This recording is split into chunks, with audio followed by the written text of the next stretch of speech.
रणरागिणी तारा राणी हे नाटक रंगभूमीवर आलेलं आहे आणि ते एक जबरदस्त नाटक आहे. अवश्य सगळ्यांनी बघावं असं हे नाटक आहे. रणरागिणी तारा राणी आपल्या सहकुटुंबासहित बघावं असं नाटक रणरागिणी तारा राणी.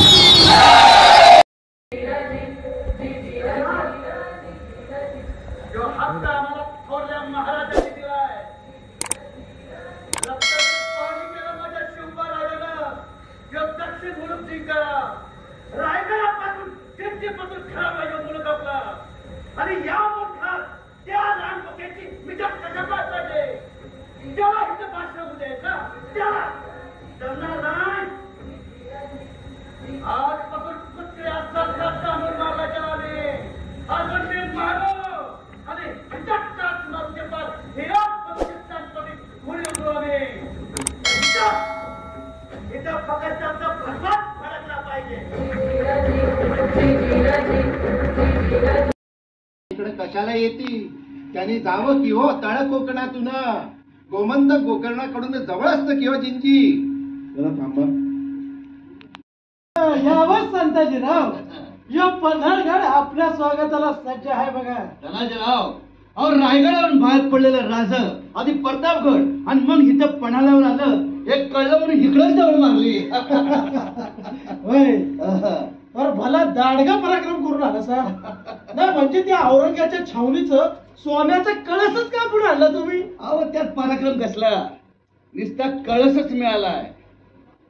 त्यो औरंग्या नमाज पडाय बसला होता म्हणून वाचला, नाहीतर त्याचं मानकोटेच उतरवणार होतो. उतरवायचंच आहे. त्याशिवाय मराठ्यांच्या तलवारीची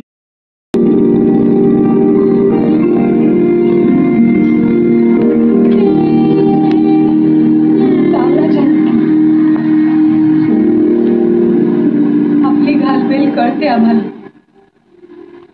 पती धर्म की राजधर्म या पेचात आपण आहात. आपण राजधर्म स्वीकारला. आता आपल्या तलवारी ध्यान नाही करायच्या.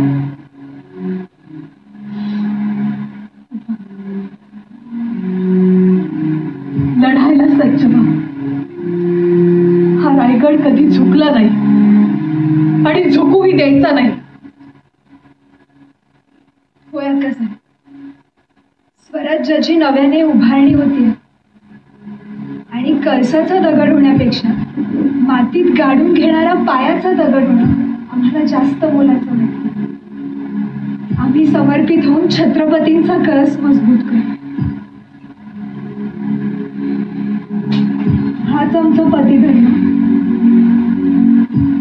आणि हाच आमचा राजधर्म.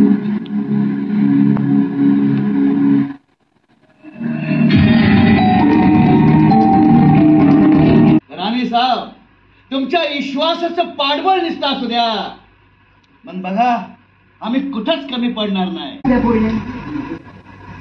आपण जर थेट माघारी पाऊल घेण्याची भाषा बोलायला लागला. आमची पावलं माघार घेतात की पुढे जातात ह्यापेक्षा काळाची पावलं ओळखा नाही साहेब. संताजीरावांनी कळस कापून आणली. कुठेतरी अहंकाराचा दर्प आम्हाला त्यांच्या शब्दात जाणवला.